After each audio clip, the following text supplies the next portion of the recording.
Oke, Assalamualaikum warahmatullahi wabarakatuh.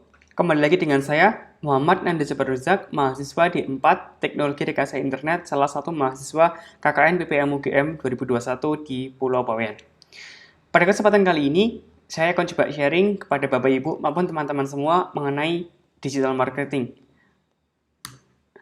Beberapa bagian yang akan kita bahas pada kesempatan kali ini yaitu kita akan memiliki 4 topik utama. Yang pertama adalah membuat copywriting pada sosial media, membuat konten marketing, desain menggunakan Canva, dan bagaimana kita mengcombine keempatnya itu dalam suatu iklan digital sehingga sesuatu konten ataupun produk yang kita bagikan dalam sosial media dapat dikenal oleh masyarakat luas.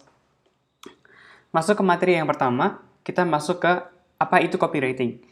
Jadi copywriting adalah bagaimana ketika kita memiliki suatu produk maupun suatu gambar atau foto maupun video, kita bisa membuat suatu tulisan yang menarik pembaca sehingga pembaca dapat tertarik untuk membaca dari awal sampai akhir tulisan yang kita buat dan tertarik dengan apa yang kita tawarkan di sana.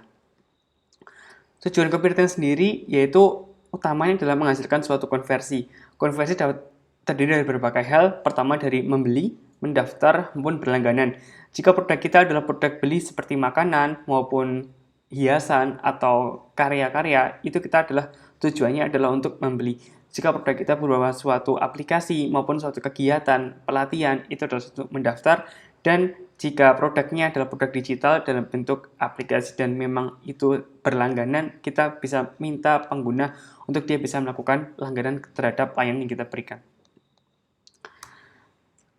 Apa saja sih yang perlu kita siapkan untuk membuat suatu tulisan yang bagus atau membuat suatu copywriting yang bagus? Yang pertama, kita harus mempelajari produk atau layanan yang kita miliki. Dan yang kedua, memahami kebutuhan audiens, bagaimana personanya, dia tinggalnya di mana, kebiasaannya apa, dan sebagainya.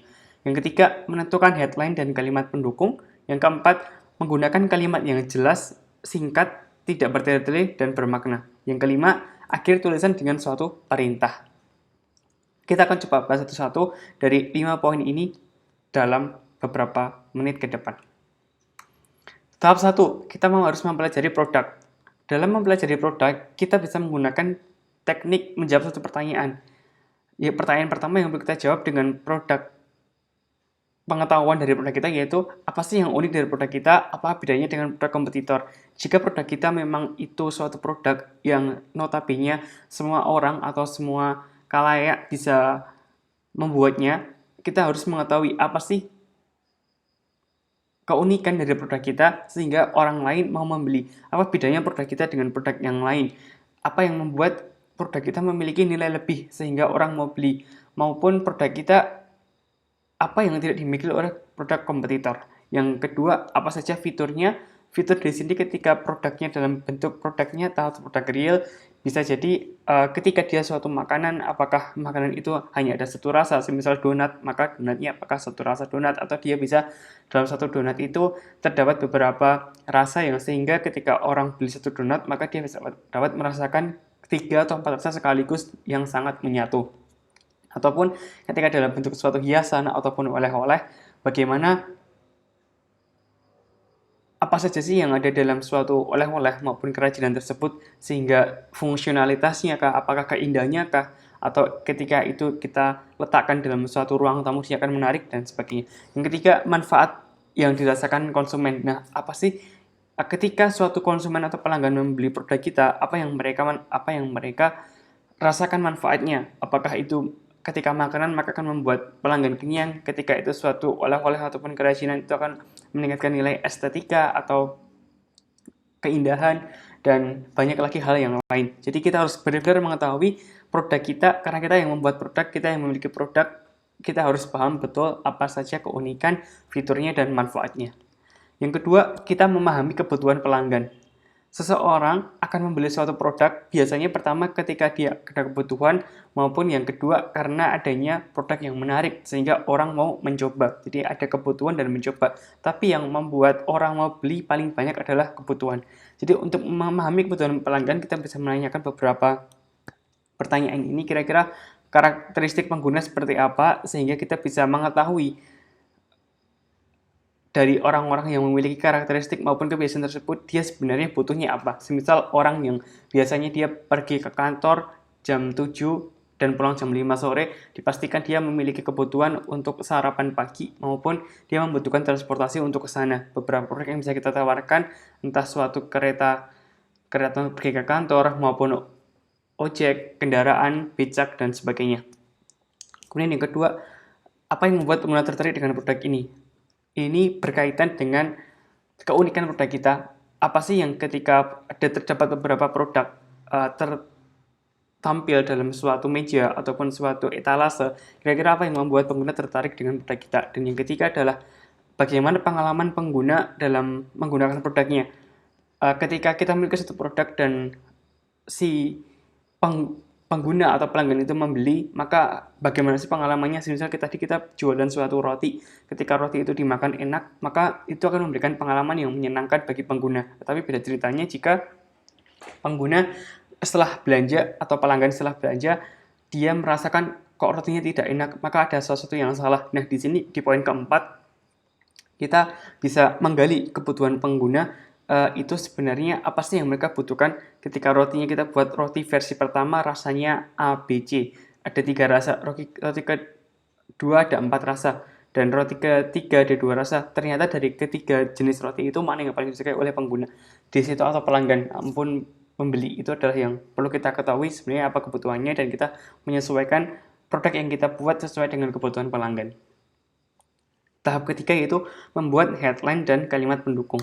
Setelah kita mengetahui produk kita seperti apa, kita mengetahui pengguna butuhnya apa, untuk menarik hati mereka, kita harus membuat suatu kalimat utama dan kalimat pendukung. Kalimat headline dapat berupa manfaat suatu produk, dan kalimat persuasif artinya seperti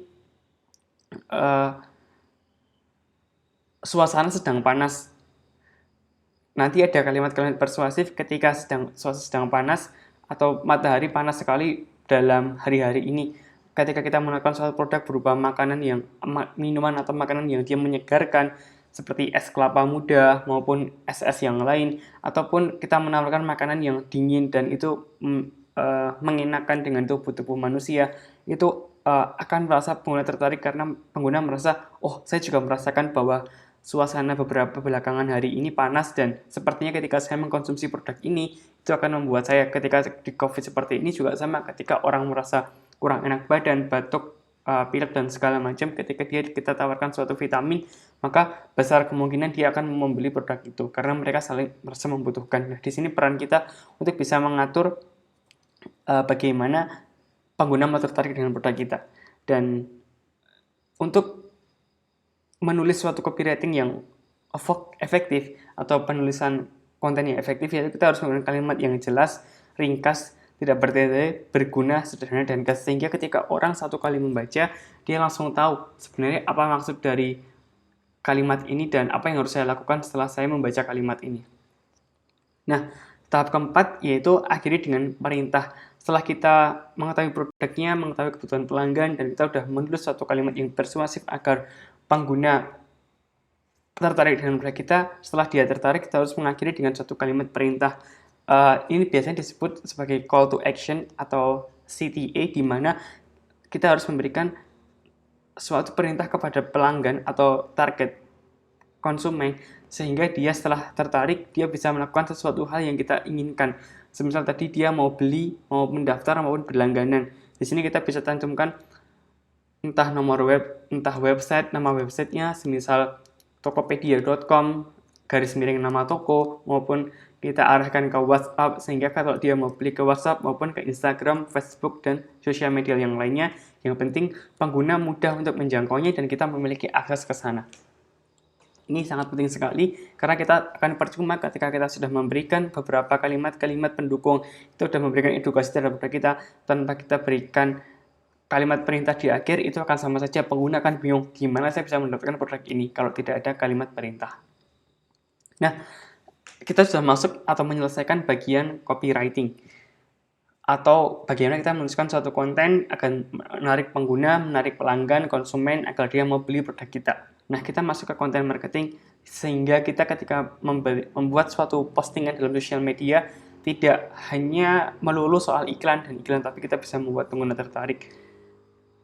Dalam satu konten marketing, yang penting adalah kontennya secara estetika itu bisa di nomor 2 kan, atau sekarang yang baru tren adalah estetika agak kurang berkualitas tidak apa-apa, yang penting kontennya mengena dulu ke pelanggannya.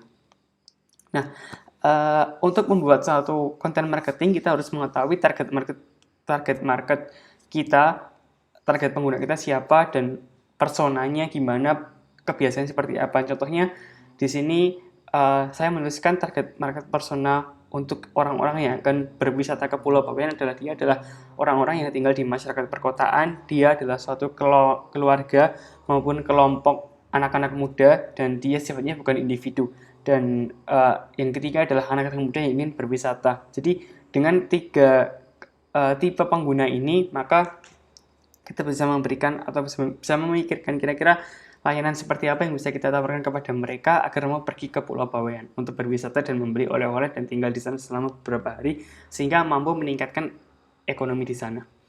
Nah, untuk membuat ini suatu konten yang bisa kita pilih yaitu foto potensi Bawean. Kemudian apa saja konten-konten yang bisa kita pilih yaitu foto potensi Bawean, kemudian foto orang-orang yang sedang menikmati wisata di Bawean, langkah-langkah menuju Bawean, kenapa kamu harus menuju Bawean, dan bagaimana kondisi Bawean di masa pandemi. Sehingga dia akan tertarik untuk menuju ke sana. Karena dia bisa berimajinasi, oh ternyata kalau saya di Bawean akan seperti ini. Sosial media yang dipilih dengan 3 tipe pelanggan tadi, kita bisa menggunakan Facebook, Instagram, dan TikTok. Berikut merupakan contoh penggunaan copywriting pada Instagram. Nah, di sini contohnya ada postingan dari Traveloka. Dia ada headline-nya adalah Pantai Gunung Kidul secantik ini dan ada beberapa kalimat persuasif di tengah. Sungguh Jogja memang paling bisa bikin rindu. Dan ketika di bawahnya kita lihat dia ada suatu kalimat perintah. Dia memberikan satu headline, kalimat persuasif, dan diakhiri dengan kalimat perintah. Kalau kamu mau booking tiket pesawat, silakan ke Traveloka. Di jam 7-9 ada diskon. Itu ada suatu kalimat perintah. Nah, yang kedua, contoh kedua, kita menggunakan kata-kata kreatif. Di sini masih sama, formatnya ada headline, kalimat persuasif, dan kalimat perintah.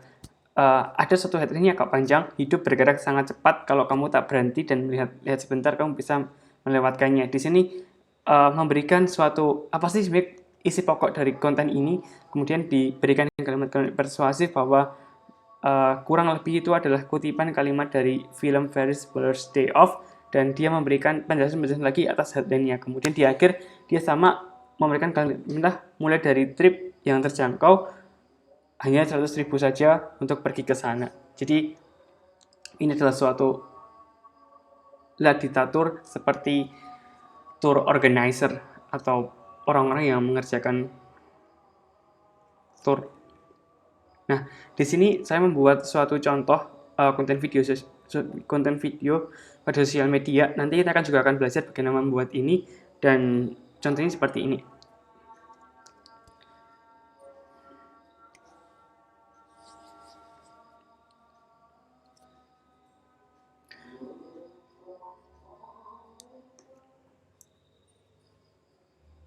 Nah, seperti yang sudah kita lihat tadi di video ini, dia menjelaskan bahwa kalau kamu pergi ke Pulau Bawean, kamu bisa merasakan pantai Nyimas yang begitu bagusnya, kamu bisa merasakan makan nasi gulung di tepi pantai, dan kalau kamu sudah tertarik, kamu silakan hubungi nomor ABCDE untuk pergi ke sana. Nah, yang kedua, selain video, kita bisa membuat suatu konten sosial media post. Ini contohnya adalah cara menuju Pulau Bawean. Cukup simpel, desainnya hanya seperti kita mencari di Google dan kita keluarkan hasilnya. Ada 2 cara menuju Pulau Bawean melalui jalur laut dan jalur udara. Kalau mau laut, dia akan menggunakan kapal dan udara menggunakan kapal terbang. Kita bisa diskusikan juga lebih lanjut bagaimana jalur lautnya dan jalur udara, tapi yang mau ditekankan adalah ada kalimat heading atau kalimat utama, ada kalimat persuasif, kalimat pendukung, dan ada kalimat perintah atau call to action-nya. Nah, itu saja pada kesempatan kali ini. Kita akan lanjutkan pada video selanjutnya tentang bagaimana membuat konten yang telah dipresentasikan tadi dalam Canva. Dan nanti yang ketiga, kita akan belajar bagaimana konten yang kita buat, kita tuliskan dengan yang baik, desainnya bagus, dan kita bisa menggunakan iklan digital sehingga yang melihat konten kita semakin banyak, dan harapannya dari yang melihat semakin banyak akan semakin banyak yang beli pula dari proses konten marketing tersebut. Terima kasih dari saya Nanda, cukup itu dulu, sampai jumpa pada video selanjutnya. Semangat!